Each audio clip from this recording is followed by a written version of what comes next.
आप सभी को राधे राधे, जय श्री कृष्णा। दोस्तों एक बार फिर लेकर आए हैं लड्डू गोपाल की अद्भुत लीला कथा आपके लिए, जिसे सुनकर आप चाहकर भी अपनी आंखों के आंसू नहीं रोक पाओगे। साथ ही साथ आपका बहुत बड़ा मार्गदर्शन भी इस लीला कथा से होने वाला है। ठाकुर जी हर परिस्थिति से अपने भक्तों को अवगत कराना चाहते हैं, इसलिए शायद यह लीला कथा आज हमारे साथ सुनीता जी ने उत्तर प्रदेश से शेयर की है। तो दोस्तों लीला कथा को अंत तक अवश्य ही सुन, क्योंकि दोस्तों यह जीवन है और जीवन में न जाने कब किसके साथ कौन सी घटना घटित हो जाए, किसी के जीवन में कौन सी ऐसी परिस्थिति आ जाए कि उसे कुछ भी समझ नहीं आता क्या करे और क्या न करे। देखे लड्डू गोपाल के विग्रह का हाथ टूट जाता है, पैर टूट जाता है, तो हम उसे ठीक कराकर दोबारा से सेवा करना प्रारंभ कर देते हैं। लेकिन आज इस लीला कथा से हमें पता चलेगा, अगर दुर्भाग्यवश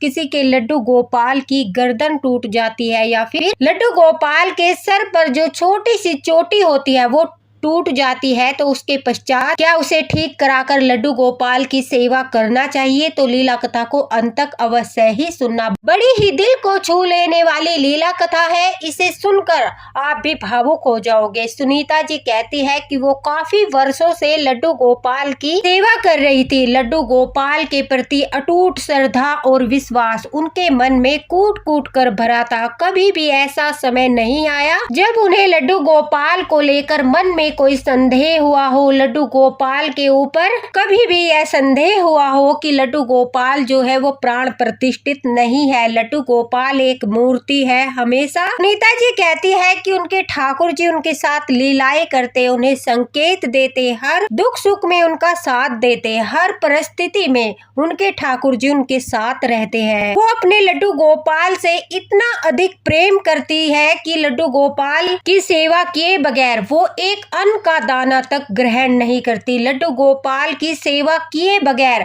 वो जल तक ग्रहण नहीं करती। पहले सुबह उठकर ठाकुर जी की ही सेवा करती है, उसके पश्चात फिर अन्न और जल को ग्रहण करती है। यह उनका रोज का नियम है। ठाकुर जी के प्रति अटूट श्रद्धा और विश्वास के साथ सुनीता जी कहती है कि उनका जीवन बहुत अच्छे से व्यतीत हो रहा था।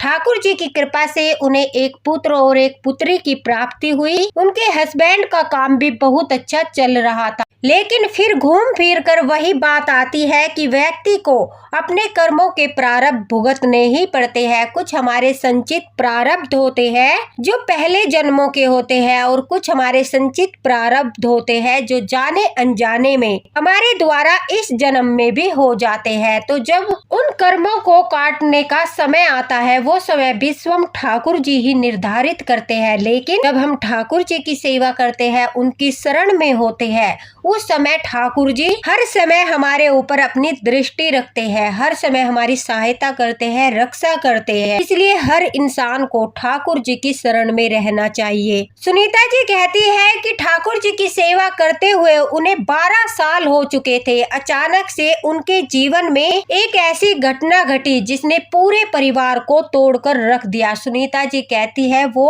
अचानक से एक गंभीर बीमारी से ग्रस्त हो गई। घर में सभी लोग लड्डू गोपाल के प्रति पूरी श्रद्धा और विश्वास रखते हैं। सभी लोग ठाकुर जी की सेवा करते हैं, आराधना करते हैं, पूजा पाठ करते हैं। घर में कोई भी व्यक्ति ऐसा नहीं है जो ठाकुर जी पर विश्वास न करता हो। कि उन्हें जो बीमारी थी उसका एकमात्र इलाज सर्जरी था, और सर्जरी के बाद ही उनके बचने के चांस भी बहुत ज्यादा कम थे। डॉक्टर ने पहले ही उनके हस्बैंड से साइन करा लिए थे कि अगर सर्जरी के दौरान उनके साथ कोई घटना घट गई तो वो उसकी जिम्मेदारी नहीं लेते, क्योंकि बहुत ही भयानक सर्जरी है और उसमें कोई भी घटना घटित हो सकती है। कि मेरी बीमारी को लेकर घर में सभी बहुत ज्यादा परेशान थे। सर्जरी से एक दिन पहले बच्चों ने भी खाना पीना छोड़ दिया। उनकी सासू माँ, उनके ससुर जी, उनके हस्बैंड और उनके बच्चे सभी ठाकुर जी से प्रार्थना कर रहे थे कि हे लड्डू गोपाल, सुनीता आपकी परम भक्त है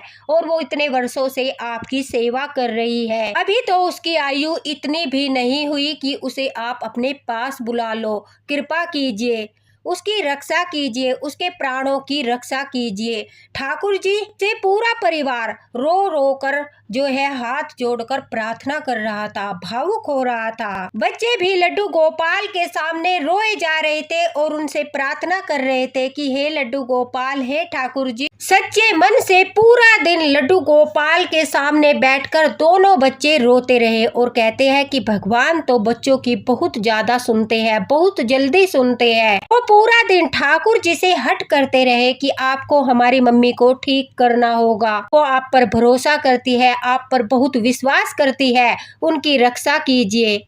अगर आपने उनकी रक्षा नहीं की तो हमारा विश्वास भी आपके ऊपर से उठ जाएगा। इस भक्त ने आपकी इतने सालों तक सेवा की, इतने सालों तक आपकी भक्ति की, अगर वो भक्त ही नहीं रहा तो फिर हम आपके ऊपर किस प्रकार से विश्वास कर पाएंगे। सुनीता जी कहती है कि उनकी सासू माँ ने बताया कि उस दिन पूरा दिन बच्चों ने कुछ भी नहीं खाया, पूरा दिन भूखा बैठकर ठाकुर जी के सामने, लड्डू गोपाल के सामने रोते रहे और प्रार्थना करते रहे। बार बार उनके पति भी, उनकी सासू माँ भी, उनके ससुर जी भी ठाकुर जी से प्रार्थना करते रहे कि हे ठाकुर जी, कृपा करके सुनीता की रक्षा कीजिए, उसे थोड़ा और समय दीजिए, उसके बच्चे बहुत छोटे हैं और अपने बच्चों के लिए उसे थोड़ा और समय चाहिए ताकि उसके बच्चे संभल जाए। एक माँ के बगैर बच्चों की क्या परिस्थिति होती है आप अच्छी तरह जानते हो। इन बच्चों से इनकी माँ मत छीनिए। इस तरह से पूरा परिवार जो घर में विराजित लड्डू गोपाल थे उनसे प्रार्थना करते रहे,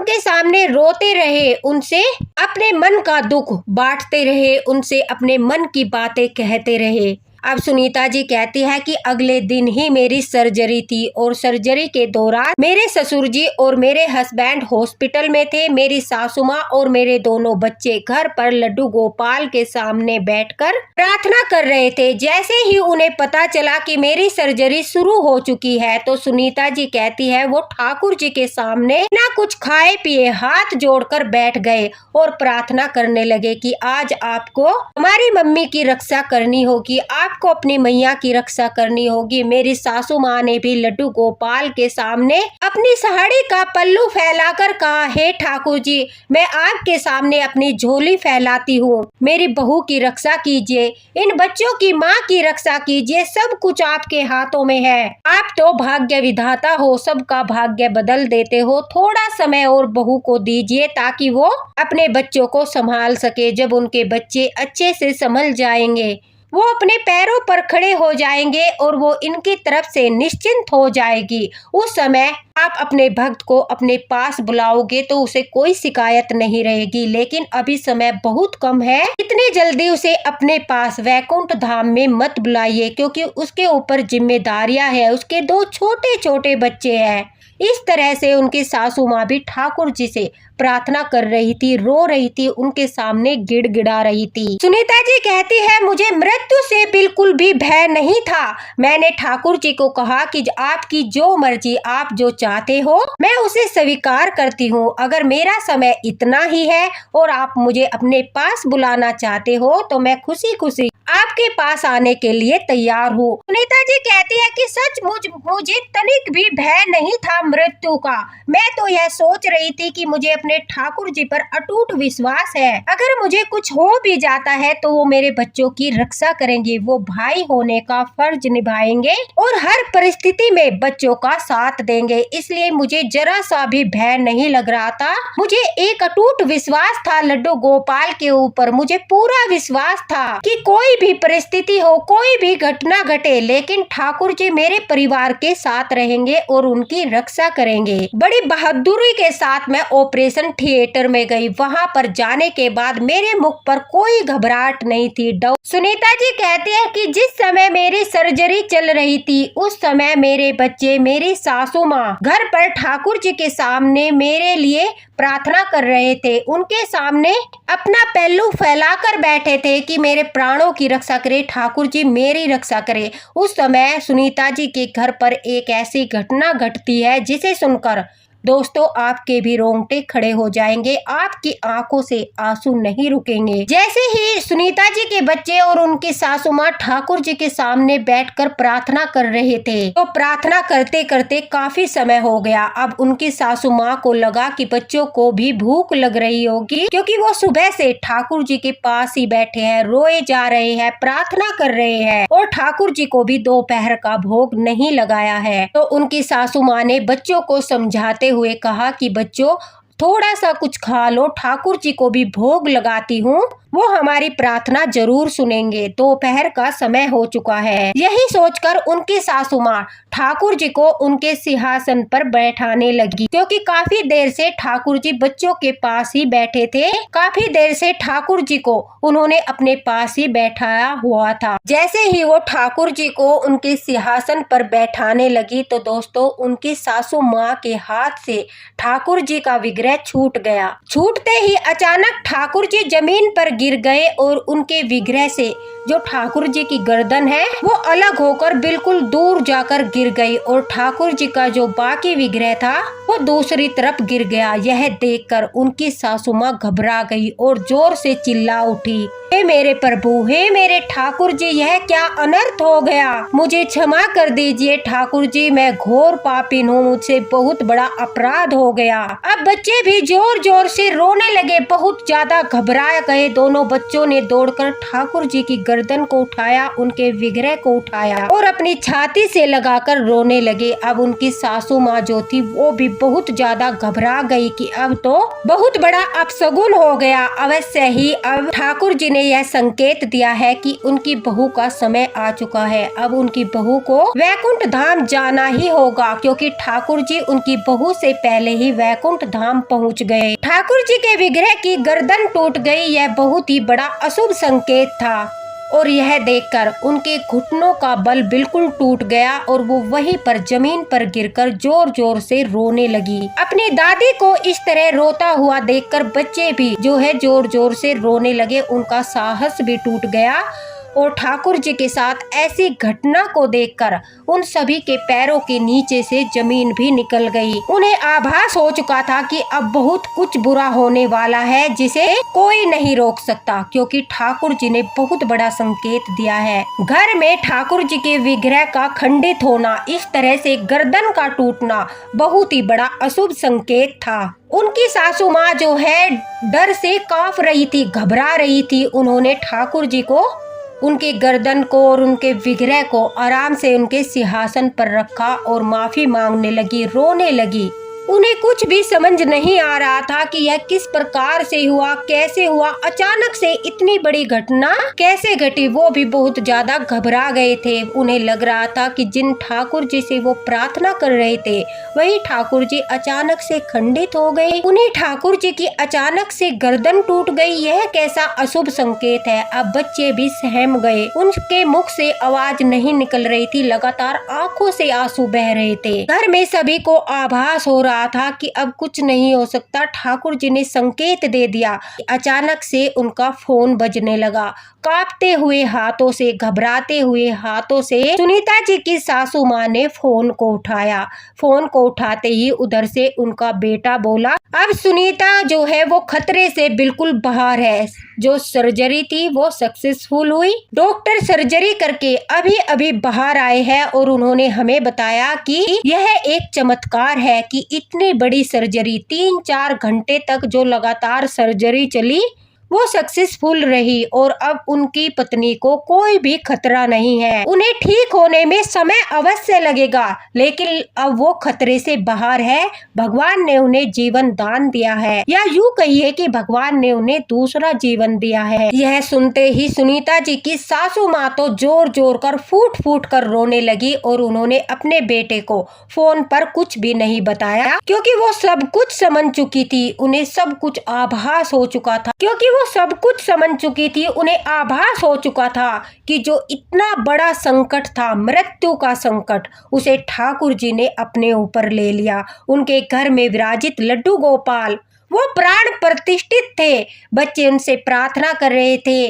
उनकी सासू माँ उनसे प्रार्थना कर रही थी और अपने भक्त के बच्चों की प्रार्थना को सुनकर, उनकी सासू माँ की प्रार्थना को सुनकर दोस्तों सुनीता जी के लड्डू गोपाल ने उनकी मृत्यु का संकट अपने ऊपर ले लिया और वो इतनी बुरी तरह से खंडित हो गए कि उनकी गर्दन ही अलग हो गई। हमारे ठाकुर जी इतने दयावान है, इतने दयालु है हमारे ठाकुर जी, इतने कृपा निधान है कि वो अपने भक्तों के लिए कुछ भी कर सकते हैं। तड़पता हुआ देखकर ठाकुर जी भी तड़प उठे और देखे घर में विराजित लड्डू गोपाल ने सारा संकट अपने ऊपर ले लिया। अगर किसी के घर में लड्डू गोपाल विराजित है और उनका हाथ टूट जाता है, पैर टूट जाता है या फिर इतनी बुरी तरह से वो खंडित होते हैं कि गर्दन टूट जाती है या फिर चोटी टूट जाती है, कहते हैं गर्दन का टूटना और चोटी का टूटना साफ साफ संकेत है कि आपके घर में ठाकुर जी ने मृत्यु को टाला है, आपके घर में कोई बहुत बड़ी दुर्घटना होने वाली।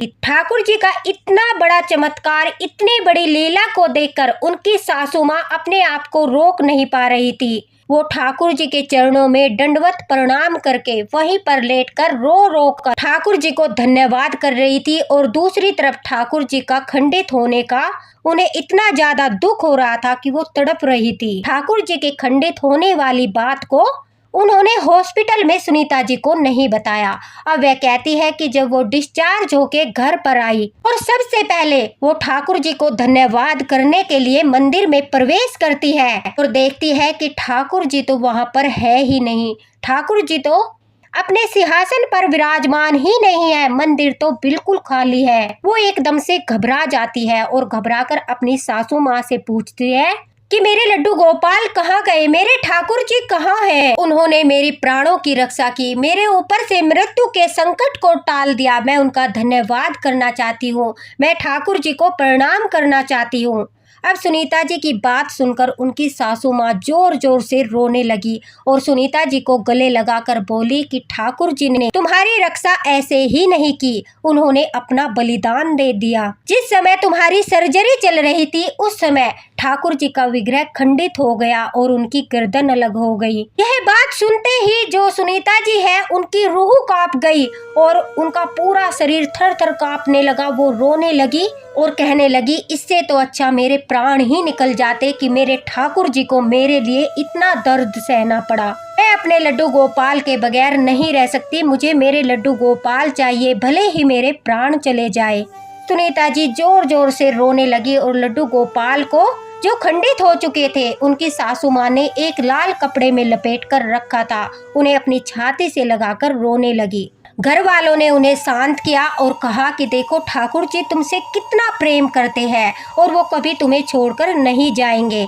हम किसी से इसके बारे में उपाय पूछेंगे और फिर से ठाकुर जी की सेवा करना शुरू करेंगे। नीता जी कहते हैं कि वो इतनी बड़ी सर्जरी से घर लौटकर आई थी लेकिन उन्हें एक पल का भी चैन नहीं था। सबसे पहले उन्होंने पंडित जी को घर पर बुलाया और पूछा कि हमारे लड्डू गोपाल के साथ इस प्रकार से घटना घटी है, हमें क्या करना चाहिए? क्या हम लड्डू गोपाल को ठीक करवाकर उनका श्रृंगार करके दोबारा से विराजित करके उनकी सेवा कर सकते हैं? दोस्तों उस समय उन्हें पता चला कि ठाकुर जी ने उनकी मृत्यु का संकट अपने ऊपर लिया है और अगर लड्डू गोपाल जी की गर्दन टूट जाती है या चोटी टूट जाती है उस परिस्थिति में हम उन्हें ठीक करवाकर श्रृंगार करके उनकी सेवा नहीं कर सकते, बल्कि हमें उस विग्रह को पूरे सम्मान और प्रेम के साथ विसर्जित करना पड़ता है और ठाकुर जी का नया विग्रह लाकर घर में दोबारा से उन्हें स्थापित करके उनमें प्राण प्रतिष्ठा करते हैं और उनसे प्रार्थना करते हैं कि हे ठाकुर जी, जिस रूप में आप पहले हमारे विग्रह में विराजमान थे अब उसी रूप में हमारे नए विग्रह में विराजमान हो जाइए और हमारे द्वारा की गई सेवा को स्वीकार कीजिए। लेकिन अगर गर्दन से और चोटी से ठाकुर जी का विग्रह खंडित हो जाता है तो दोस्तों उस परिस्थिति में हमें विग्रह को विसर्जित ही करना पड़ता है और लड्डू गोपाल को विसर्जित करने का सबसे अच्छा तरीका जल विसर्जन का है। कहते हैं कि जल के माध्यम से ठाकुर जी अपने धाम जाते हैं और जब हम नया विग्रह लाकर विराजित करते हैं तो दोबारा से उस विग्रह में आसानी से प्रवेश कर लेते हैं। अगर आपके पास जो है साफ स्वच्छ जल नहीं है, कोई नदी नहीं है, तो उस परिस्थिति में आपको ठाकुर जी का भूमि विसर्जन करना चाहिए, लेकिन जहाँ पर आप भूमि विसर्जन करते हो वह जगह बिल्कुल साफ शुद्ध और स्वच्छ होनी चाहिए। पीपल के पेड़ में लड्डू गोपाल जी का वास माना जाता है, विष्णु भगवान का वास माना जाता है, इसलिए पीपल के पेड़ के नीचे साफ सुथरी जगह पर जो है लाल कपड़े में ठाकुर जी को लपेटकर जो खंडित हो चुके हैं उनके ऊपर लाल रंग का धागा बांधकर, कलावा बांधकर, थोड़े से फूलों में रखकर ठाकुर जी को पीपल के पेड़ के नीचे भूमि विसर्जन करना चाहिए। जब सुनीता जी को यह सब बातें पता चली तो दोस्तों उन्होंने अपने मन को समझाते हुए आंखों में आंसू लेकर अपने ठाकुर जी को विसर्जित करने का निर्णय किया और दोबारा से ठाकुर जी को घर में स्थापित करके सेवा करने का निर्णय लिया। उन्होंने एक दिन का भी, थोड़े से समय का भी इंतजार नहीं किया। तुरंत से उन्होंने लड्डू गोपाल को एक लाल कपड़े में लपेटकर, कलावा बांधकर, फूलों के साथ जो है नदी विसर्जन कराया। ठाकुर जी का अगर विग्रह विसर्जन करना पड़े, आपको विसर्जित करना पड़े तो ध्यान रहे संध्या का समय नहीं होना चाहिए। संध्या के बाद विग्रह को कभी भी विसर्जित नहीं करना चाहिए। अब सुनीता जी ने अपने हस्बैंड के साथ आदर सम्मान के साथ अपने ठाकुर जी को, अपने लड्डू गोपाल को विसर्जित किया और तुरंत से ही अपने दूसरे लड्डू गोपाल को लेकर आई। उन्होंने प्राण प्रतिष्ठा की और ठाकुर जी से हाथ जोड़कर पूरे परिवार ने प्रार्थना की कि हे ठाकुर जी, दोबारा से आप इस नए विग्रह में प्रस्थान कीजिए, हमारी सेवा को स्वीकार कीजिए, हमारे ऊपर कृपा कीजिए और हमसे जो अपराध बना है उस अपराध से हमें मुक्त कीजिए। इस तरह से प्रार्थना करते हुए ठाकुर जी की प्राण प्रतिष्ठा की। तो दोस्तों कभी भी जीवन में ऐसी परिस्थिति आए, किसी के साथ ऐसी दुर्घटना घट जाए कि किसी कारणवश उनके लड्डू गोपाल जी का जो विग्रह है इस तरह से खंडित हो जाए कि गर्दन अलग हो जाए या फिर ठाकुर जी के सिर पर जो चोटी होती है वो अलग हो जाए, उस परिस्थिति में आपको ठाकुर जी को विसर्जित करना ही होगा। जिस प्रकार से ठाकुर जी ने मार्गदर्शन किया है, या तो भूमि विसर्जन या जल विसर्जन सबसे अधिक उत्तम रहता है और फिर नया विग्रह लाकर दोबारा से आपको सेवा प्रारंभ करनी है। अगर ठाकुर जी का हाथ खंडित हो जाए, पैर खंडित हो जाए, कोई उंगली खंडित हो जाए, उस परिस्थिति में आप जो है उन्हें ठीक करवाकर श्रृंगार करके दोबारा सेवा कर सकते हो। देखिए कितनी सौभाग्यशाली है सुनीता जी की ठाकुर जी उनसे इतना प्रेम करते थे कि उनकी मृत्यु का संकट भी अपने ऊपर ले लिया। इतने प्यारे हैं हमारे गिरधर गोपाल, हमारे लड्डू गोपाल, तो अपने भक्तों के बड़े से बड़े संकट अपने ऊपर लेते हैं। और लोग क्या कहते हैं कि लड्डू गोपाल तो एक मूर्ति है, लड्डू गोपाल में प्राण नहीं है। लेकिन जब ऐसी अद्भुत लीला कथाएं भक्त हमारे साथ शेयर करते हैं तो सुनकर हमारे भी रोंगटे खड़े हो जाते हैं, क्योंकि स्वयं लड्डू गोपाल प्रमाणित कर देते हैं कि वो मूर्ति नहीं है, वो सब कुछ देखते हैं, सुनते हैं, समझते हैं और हर दुख सुख में हमारे साथ रहते हैं। वो हर बार प्रमाणित करते हैं कि जितना प्रेम भक्त उनसे करता है उतना ही प्रेम लड्डू गोपाल भी अपने भक्तों से करते हैं। तो दोस्तों लड्डू गोपाल के प्रति अपना श्रद्धा और विश्वास अटूट रखिए। देखिए हर लीला कथा के माध्यम से इतना बड़ा मार्गदर्शन कर देते हैं ठाकुर जी कि जीवन में आने वाली परिस्थितियों से हम पहले ही अवगत हो जाते हैं। हमें पहले ही पता हो जाता है कि अगर इस प्रकार की घटना घट गई तो हमें क्या करना है। जिस प्रकार से आज इस लीला कथा के माध्यम से हमें पता चला कि कब और किस समय हमें ठाकुर जी का विसर्जन करना चाहिए। सुनीता जी बहुत सौभाग्यशाली है कि ठाकुर जी की इतनी बड़ी कृपा उनके ऊपर है। अगर आपको भी लगता है कि ठाकुर जी ने सचमुच सुनीता जी की मृत्यु का संकट अपने ऊपर लिया है तो अपनी राय कमेंट बॉक्स में जरूर बताना और राधे राधे जरूर लिखना। वीडियो को ज्यादा से ज्यादा शेयर करना ताकि सभी लड्डू गोपाल भक्त सुनीता जी की तरह ही अटूट विश्वास और श्रद्धा प्रेम से ठाकुर जी की सेवा करे, ताकि ठाकुर जी भी उनसे उतना ही प्रेम करे और हर स्थिति में उनकी रक्षा करे। तो दोस्तों कमेंट बॉक्स में राधे राधे जरूर लिखना। लड्डू गोपाल की कृपा आप पर बनी रहे और सुनीता जी का बहुत बहुत धन्यवाद, उन्होंने इतनी प्यारी लीला कथा हमारे साथ शेयर की। राधे राधे, जय हरिवंश।